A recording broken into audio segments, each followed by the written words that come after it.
What do we really mean when we say a country is secure? Most of us instinctively think of borders, armies, and external enemies. Security, in this sense, is about protection from outside threats. This is the classical realist understanding in international relations, shaped by the Westphalian system and reinforced during the Cold War.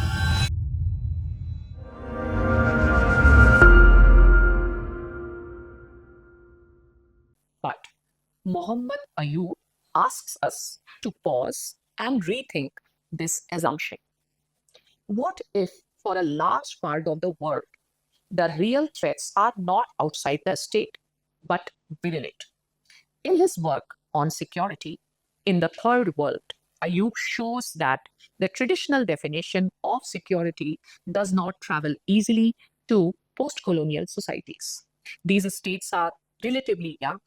Unlike Western states, they have not gone through long periods of political consolidation that create stable institutions and shared political understanding.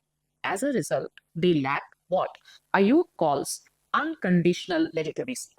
There is no settled agreement on fundamental questions like who should rule, how power should be organized, or even what the state truly represents. And when these basic questions remain unsettled, insecurity becomes internal. This is where the concept of legitimacy becomes central. In many developing states, the relationship between the state and society is fragile. Political authority is often contested, and disagreements are not minor disagreements, but deeply structural ones. Because of this, regimes tend to rely less on consent and more on control. Security, therefore, begins to shift in meaning. It is no longer just about defending borders, it becomes about maintaining power. The distinction between national security and regime security becomes crucial here. Governments may focus more on managing dissent and preserving authority than on preparing for external threats. Seen this way, security is not primarily military, it is political and societal. This insight connects closely with thinkers like Barry Boza, who expand the idea of security beyond armies and wars to include internal stability and social order. Ayub's argument fits naturally into this broader understanding. But internal fragility does not remain confined within borders. It shapes how these states interact with the wider world.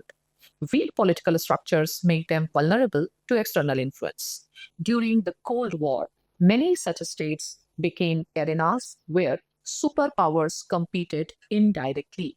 These were not accidental conflicts, they were often encouraged, sustained, and shaped by external interests. This creates an important paradox.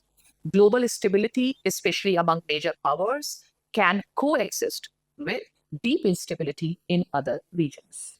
Peace at the center does not guarantee peace at the periphery. In fact, it may depend on instability elsewhere. Ayub pushes this further by showing that conflicts in the third world often serve larger strategic and economic purposes. They sustain arms industries, provide testing grounds for weapons, and allow powerful states to project influence without direct confrontation. In this sense, security is not just about survival, it is also about power, interests, and global hierarchies. So, what is Ayub really asking us to say? He's not rejecting traditional security thinking, he's asking us to recognize its limits. If we focus only on external threats, we miss the deeper sources of insecurity like weak institutions, contested legitimacy, and fragile state society relations. This insight also opens the door to later ideas like human security, where the focus shifts from the state to the people living within it. Because if citizens themselves are insecure, can the state truly be secure? This question is why Ayub's work remains so relevant today. When we look at conflicts across the world, many are not driven by external aggression alone. They are rooted in internal divisions, historical tensions, and struggle over power and identity.